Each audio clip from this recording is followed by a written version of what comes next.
It's nothing new to pursue happiness. In fact, for a lot of people, happiness is the ultimate goal in life. For most people it is, especially in our culture today.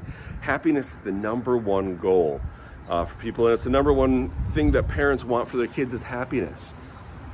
But yet, we're at a time in history when we have the greatest opportunity to be happiest, yet this is also the time in human history when people seem to be the loneliest and saddest, and we have the skyrocketing numbers of suicides and just destructive behaviors. That's because happiness really isn't our end goal. Purpose is. Meaning, significance, that's really what you want. That's what I want. That's what humanity wants, is meaning and significance. And when we don't have that, that's when we settle for pleasure, for happiness. But meaning is really what you want. Hi, I'm Pastor Brian. Welcome to this week's MidWeek, the middle of the week e-newsletter for Lifeway Community Church. And we're looking at the book of Esther. And we see in her life and ours that there's really 3 steps to really getting that life of significance and meaning, and to figure out what our purpose really is, to move from pleasure to purpose. And it starts out with some sort of a nudge, if you will, a nudge of some sort, something that draws us out of ourselves, out of our stale moment of life, gets us off the couch, gets us out of bed in the morning. Something needs to nudge us. For Esther, it was a genocidal, murderous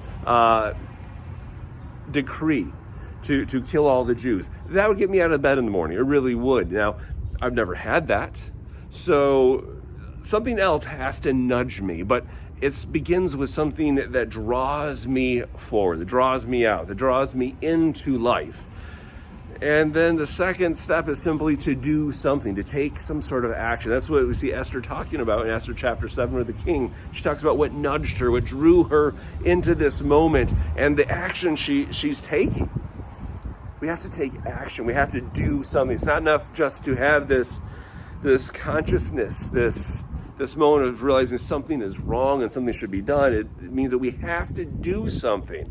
And then thirdly, there needs to be this attitude, an optimistic attitude through the sufferings and challenges that are going to come with doing something. Basically, it's about having hope and believing in a future, or else why do any of this? It's to believe that tomorrow can be better than today. That's what hope is. That's what we see in Esther, is this drive forward that she's drawn out. And she, in fact, we see this in the life of the king then. Her request to the king is his nudge, and we see him taking action. And we see this play out time and time again in the book of Esther, throughout the Bible time and time again, and you see it in your life as well.